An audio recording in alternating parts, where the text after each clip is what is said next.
Hey everybody, I wanted to show you today a chair that came into the shop with a very large pattern on it. So this is a cotton cloth fabric that has a 27-inch repeat, which is a very challenging thing for you upholsterers out there using pretty much as a drapery fabric. So I wanted to give you a little history about how drapery fabric started to be used on furniture.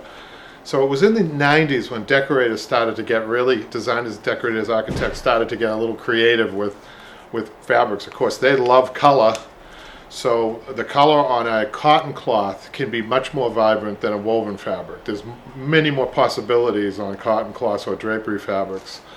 So what happened was they said, well, why can't we use it on furniture? And of course they went to the upholsterers, and the upholsterers said, sure, and that leaves us with a very challenging job.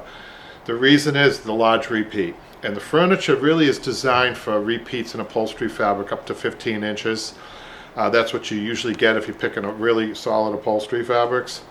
But on cotton cloths, they can be as much as some Marimekko fabrics. They could be as much as 54 inches. I mean, which is huge, very challenging. So I thought this was a good opportunity to show you how the process is done when you're trying to pick what to use in certain areas of the chair. And I like this fabric.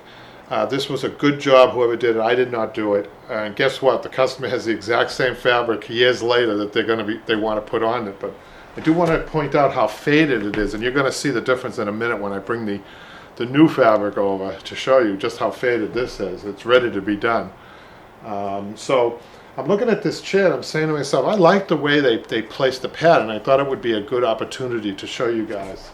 So I want to show you, first of all, this flower here is in the middle of the fabric. So that was a good selection, and that's what you focus on first, is the widest piece of the chair, by the way, when you're looking at your fabric, which is 54 inches. I'm going to show you that in a minute, the new fabric. But so the customer said to me, I'm going to show it to you now actually. The customer wanted maybe a little something different in the middle. I said, I don't think so. So let me show you. Here's the new old fabric going on. Look at that, isn't that beautiful? Look at the difference though, if you can see the contrast. I hope the color picks this up nicely. Look at that. What a contrast.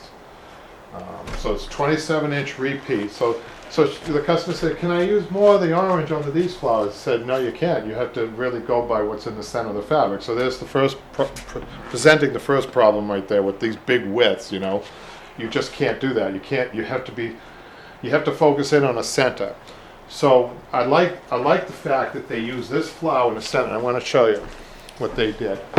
So the upholsterer, you know, has to become a designer of sorts. Okay, so they have this in the middle, which they were kind of forced to use, and then everything else from there. I really like what they did. So I'll start with the arms. If you look at the arms, they picked up one of the alternate flowers and put it on the left arm, and then on the right arm they picked out the fern.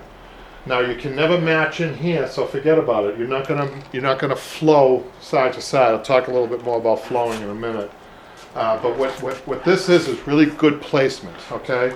And then down here they have a flower, which I kind of like that they use that flower. That's fine. Now the cushion presents another problem. Let me bring the cushion up. So people get centering and flowing mixed up, okay? So it's very rare when you have a large pattern like this that you get a proper flow, meaning you match it from the back of the seat to the inside back. That hardly ever happens. So in this case, if we were to do that, it's a 27-inch repeat from here. Let's see where it falls. If you're lucky, you get this to fall in the center of the cushion, but that hardly ever happens. So let's see where 27 inches falls. See if you're following this. This is the process. I'm just trying to show you, YouTube, is the process that we go through when we're placing a large pattern. That's what this is all about. So let me just see where the 27. So the 27 comes all the way out here. Let me just show you that. With that flower, which they have, they actually chose that, which is fine. Actually, that worked out good for them. See that? The flow worked out good for them. It certainly doesn't match in the back, but they had a good flow. Now the other way you could have done this is if you could have centered this flower a little bit more up and had this flower here. So that's definitely a preference to each upholsterer. But the object is to make this look like, believe it or not, the object is, as close as you can, to make it look like the flow of the fabric, or the flow of what a drapery fabric would do from the top of the ceiling to the bottom of the floor. You see I'm presenting you a difficult job to center. Let me go further now. So I don't necessarily say that this is wrong. I kind of like this placement. That's why I picked this chair to show you. I like the placement of this. I might have taken this a little bit further up. That's the only thing I'll say, is a little further up. So flowing and centering are two different things. Sometimes if you're lucky, you can flow and center. It all depends on the size of the chair or the sofa that you're working on. So let's just go further. Let's take a look. So I like they picked a nondescript portion of the fabric for the boxing, which I think was a good idea. That's because when you reverse it, it doesn't really look like it's upside down. So see, I like that too. And I love what they use. They carried the flower, they carry this flower down to here, which is fine. But notice how it doesn't flow. Okay, flowing might not have worked so well on this chair, so that's why certain portions of it will not be flowed but will be centered. So let's turn it around. Take a look at the back. So I'm going to take the same flower here and use that for the back, the outside back, right? And then I'm probably going to do exactly what they did, only in reverse on the outside. I might take this fern and put it here on that outside arm. I'm going to take this flower and put it over here on this arm.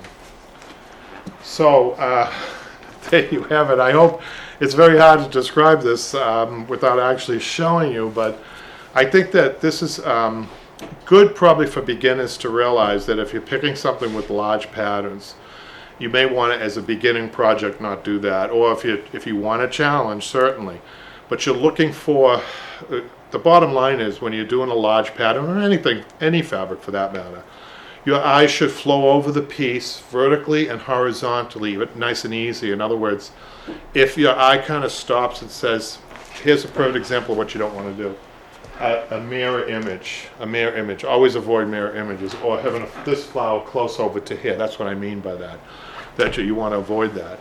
So there's some creativity involved in this too, but there's certain rules that you have to follow. So I hope this was a help. Hopefully in one of our YouTube, just to tell all the YouTubers, our online classes, BroadwayUpholsterySchool.com.